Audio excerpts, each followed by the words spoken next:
Matam asida MAHOUSA PHIBAM tapna HANJILAK-PADGI HEIROK Assembly Constituency ki MLA DR.THOKCHOM RADHESHYAM na ngarang NINGTHOUKABA numita MLA asigi outreach program ama OINA UKHRUL district ki MANUNG HANJINBA INDO Myanmar Ngamkhei paringi voter pillar number 127 da Haktheng na Chttuna Yengsinkhre MLA DR.THOKCHOM RADHESHYAM ki official social media Facebook page ta ngasi thagalakpa yengsin khongchet adugi video amada border pillar 127 nakna khundaduna poi khul phauduna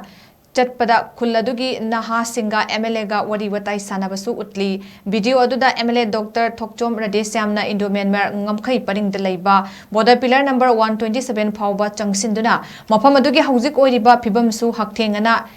Yengsinba utli MLA na mafam adu yaunaba poidegi khongna pung ahum makhailom chatki hairi border pillar number 127 yauraba matungda mafam adugi MAHOUSA gi phajaba sing adu urubada khongna lamsang lakpagi awaba pumba mangkhre hairaduna MLA na video adu da hai matam kuine degi mahakna mangduna lakpa manglan oiriba Indo Myanmar gi ngamkhei de leiba border pillar number 127 yobangam lei loinana semgat sagat ningbagi wafam kaya thamladuna video adu da makha tana hai manipur gi lamsing asi ecotourism gi mafam tana picthali naha oiriba young mind sing maru oina manipur gi maramda khanjaba wall map ta purakningba kangbuga aikoi punna semgat minaba amadi chakhatna ba hotna minasi haina appeal tawki